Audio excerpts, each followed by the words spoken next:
Am I not free? Am I not an apostle?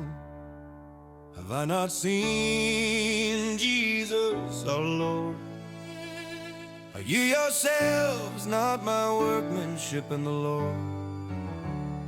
Even if I am not an apostle to others, surely I am to you, for you are the seal of my apostleship in the Lord.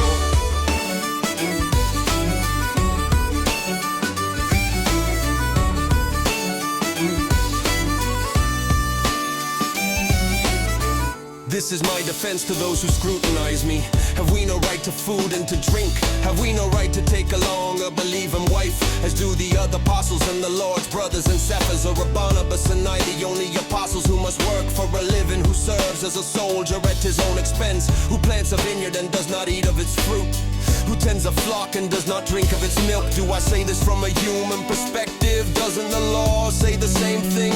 For it is written in the law of Moses, do not muzzle an ox while it is treading out the grain. Is it about oxen that God is concerned? Isn't he actually speaking on our behalf? Indeed, this was written for us, because when the plowman plows and the thresher threshes, they should also expect to share in the harvest. If we have sown spiritual seed among you, is it too much for us to reap a material harvest from you? If others have this right to your support, shouldn't we have it all the more? But we did not exercise this right. Instead we put up with anything rather than hinder the gospel of Christ.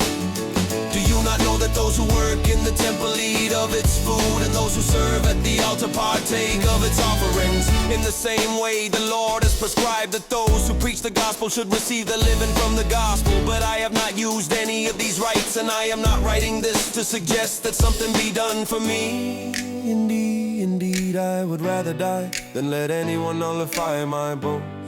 Yet when I preach the gospel, I have no reason to boast, because I am obligated to preach. Woe to me if I do not preach the gospel. If my preaching is voluntary, I have a reward. But if it is not voluntary, I am still entrusted with a responsibility. What then is my reward? That in preaching the gospel I may offer it free of charge. So not use up my rights in preaching it, though I am free of obligation to anyone.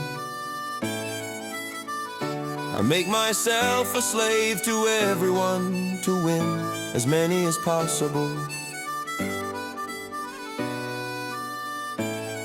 To the Jews I became like a Jew, to win the Jews. To those under the law I became like one under the law, though I myself am not under the law. To win those under the law. To those without the law I became like one without the law, though I am not outside the law of God, but I'm under the law of Christ. To win those without the law. To the weak I became weak, to win the weak I have become all things to all people, so that by all possible means I might save some.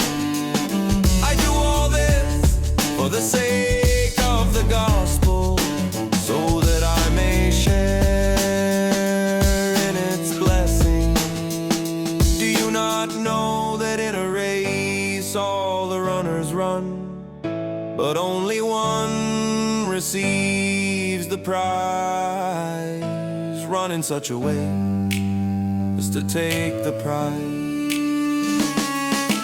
Everyone who competes in the games trains with strict discipline. They do it for a crown that is perishable, but we do it for a crown that is imperishable. Therefore I do not run aimlessly, I do not fight like I am beating the air. No, I discipline my body and make it my slave, so that after I have preached to others, I myself will not be disqualified.